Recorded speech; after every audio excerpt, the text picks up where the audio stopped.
For today's video, we are in El Nido, Palawan. So if you're planning to go on a trip here in El Nido, Palawan, you better stay tuned.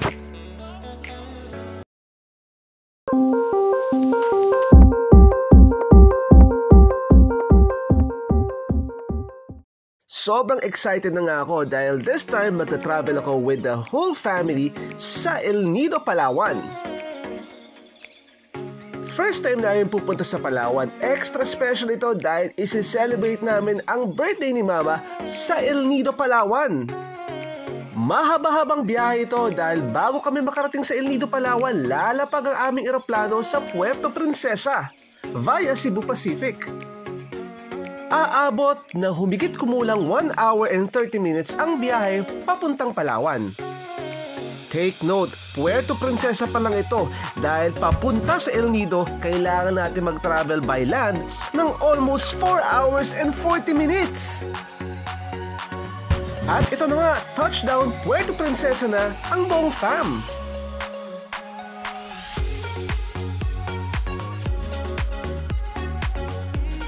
Aaminin ko medyo hesitant ako sa planong pagpunta sa El Nido mula Puerto Princesa, Palawan dahil nga sa 4 hours na biyahe by land. Buti na lamang at nakontak ko si Miss Rogeline Paderes sa Facebook ng 3B Tours and Travels. At naging hassle-free ang buong travel na ito.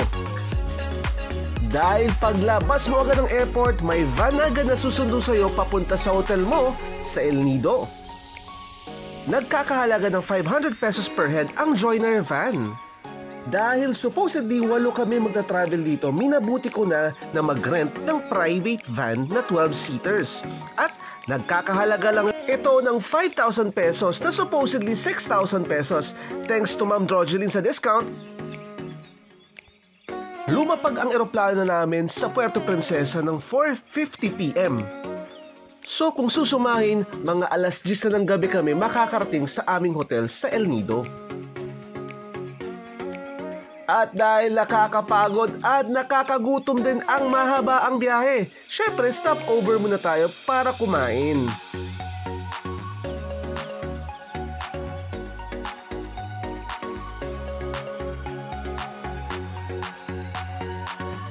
At matapos nga namin kumain, balik road trip na naman kami. Hetong at halata na ang pagod sa aking mata. Halos alas 11 na makarating kami sa Fabregas Beach Cottages, kaya pahinga muna ako. Kinabukasan, ganito lang naman kagandang view ang tatambad sa'yo mula sa aming hotel. Hindi nga pwedeng mapagod dahil today, mag-El Nido Tour A tayo. Pupuntaan natin ang Big Lagoon, Secret Lagoon, Shimizu Island, 7 Commando at Payong Payong. Pero bago ang lahat, breakfast muna tayo.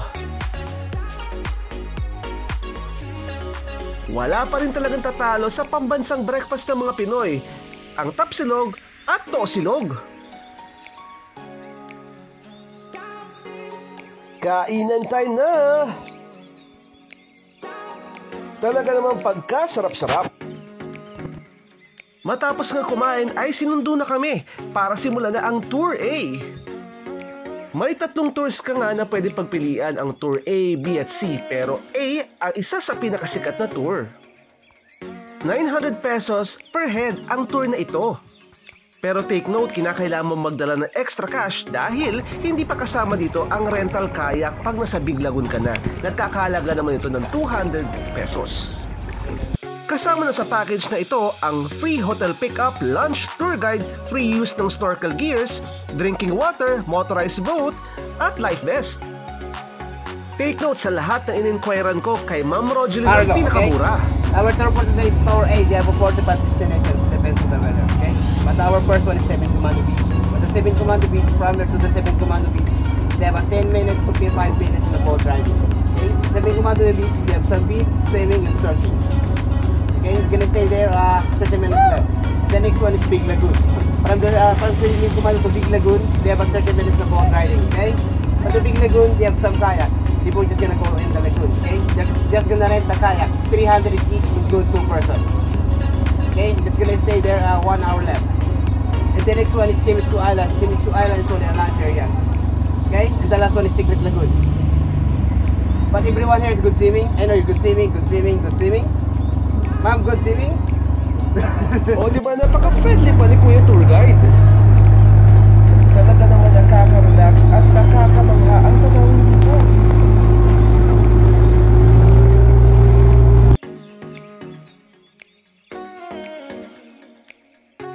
First stop, Seven Commando Beach.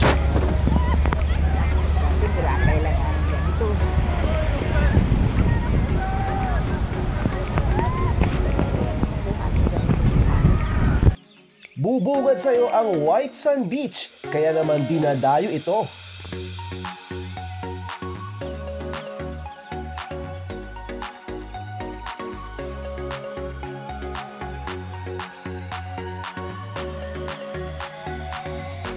Heto nga't nagsimula ng humukay ang aking pamangkin para magpatabo ng white sand. Nagtulong pa kami ni Mama para magawa to.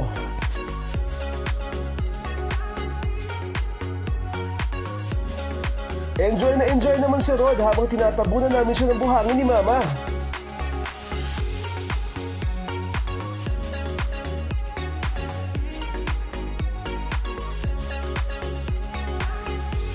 At matapos sa ilang minuto, achieve naman namin ang goal. Hetong at ulo na ng pamangkin ko ang nakikita.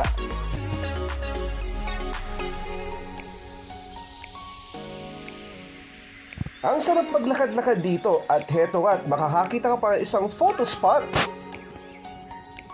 Napakagandang remembrance ito. 50 pesos per person ang pa-picture dito, pero sulit naman. Hindi katakatakang ang Seven Commandos Beach ay a must-see dito sa El Nido, Palawan. Right now in Seven Commando Beach.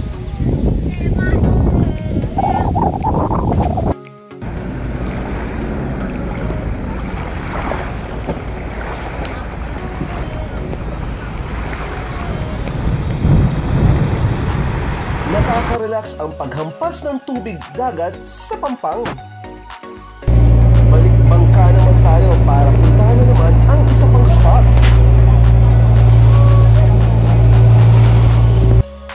Natatanaw ko na nga ang Big Lagoon, na isa sa mga Instagrammable spots dito sa El Nido. Pero para makapunta sa mismong Big Lagoon, kinakailangan mong mag-kayak. At tulad na nabanggit ko, 200 pesos per person ito. Hindi kasi makakapasok ang mismong bangka papunta dito. At talaga namang masasabi mong breathtaking ang views dito. Ay, napakaganda. Layo na natin sa kanila. Pero gaano man kasimpleng tignan ang pagkakayak, abay, hindi biro ito. Dahil kung hindi ka marunong, walang direksyong pupuntahan ang iyong kayak. Maliban pa nga sa nakakapagod din ang pagsagwan. Ayan nga't may pa-human drone din sa Big Lagoon.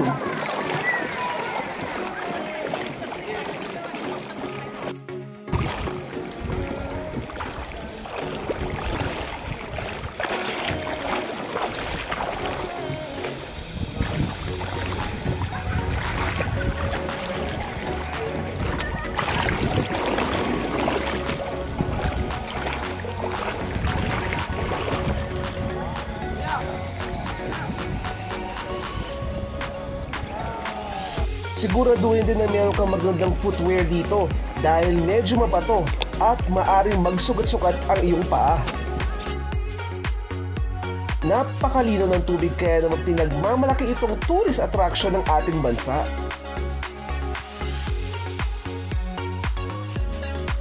Todo practice pa nga ang mga pamangkin ko sa pagkakayak para pagbalik namin ng bangka, hindi na kami magkaroon ng problema.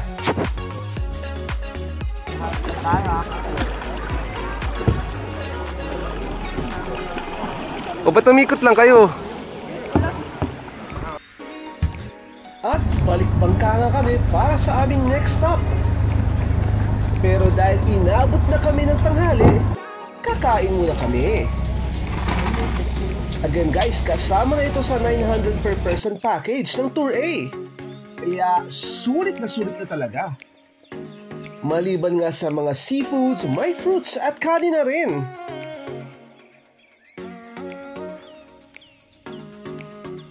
Maging ang mga kasama naming foreigner ay natakam sa pagkain.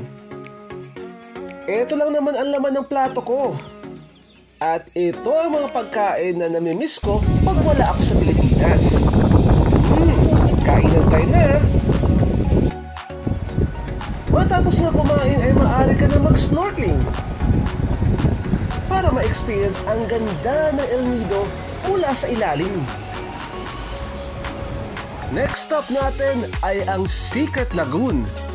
Talaga namang napaka-stunning ng views. Dito sinupok ang aking kakayahan sa paglangoy at paglakad dahil napakamabato ng lugar na ito. Kaya naman inuulit ko, kung pupunta kayo dito, kinakailangan nyo ng magandang footwear.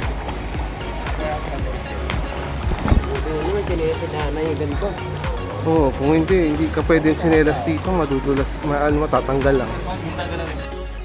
Hindi rin naiwasan na magsugat-sugat ang aking paa at binti.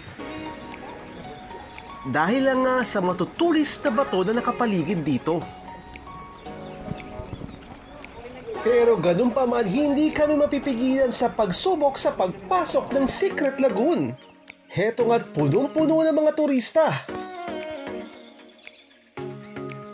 Isang ang challenge ang pagpasok sa maliit na butas na ito para lang makita ang Secret Lagoon.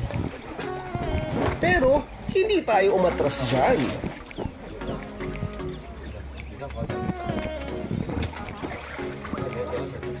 Talaga namang extra ingat ang ginawa ko dito dahil napakadulas na mga bato at napakatutulis na maaaring magdulot ng sugat sa iyong mga binti sa konting pagkakamali mo.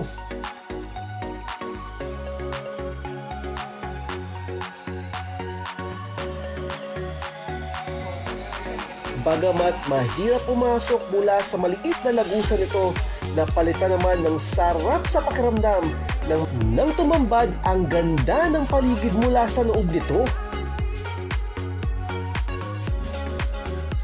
Sino nga ba magsasabi na sa loob ng lagusan nito ay tatambad sa iyo ang napakaganda at nakakamanghang mga rock formations? Talaga nga naman hindi nakakasawang pagmasdan.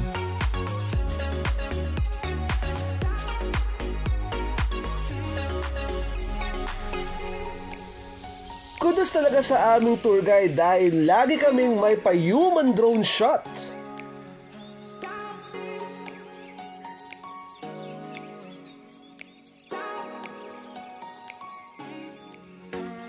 Ang Secret Lagoon.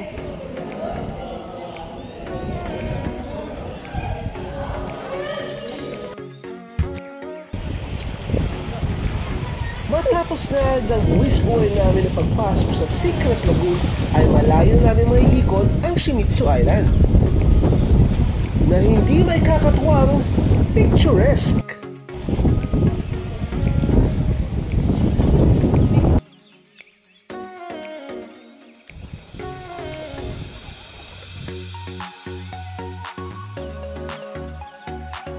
Hindi ko mapigilan ang sarili kong mamangha ng paulit-ulit sa ganda na tumatampad sa aking tanawin. Mapapasabi ka talagang thank you Lord at na-experience ko ito.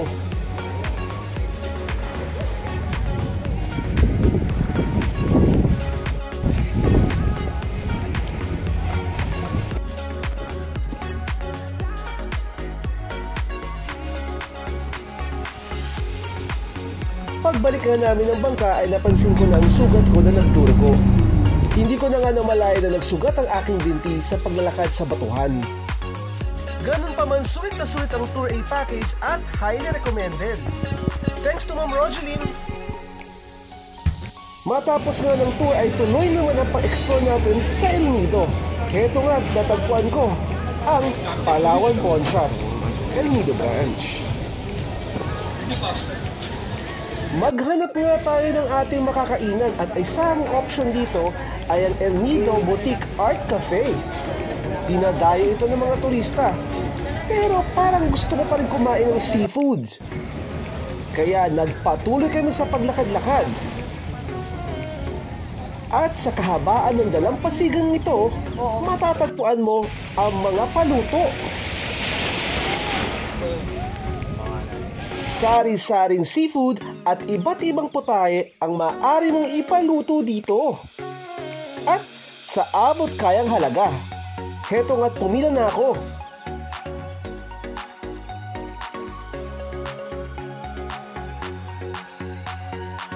Jarry's Grill nga pala ang aming kinainan dito para i-celebrate ang birthday ni Mama. Matapos nga ang ilang minuto ay naihaw na ang squid.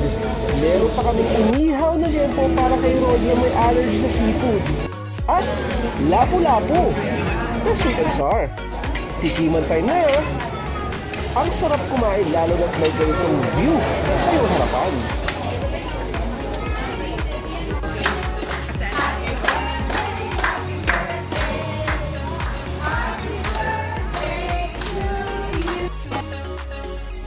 Matapos batiin si Mama ay tuloy na ang kainan.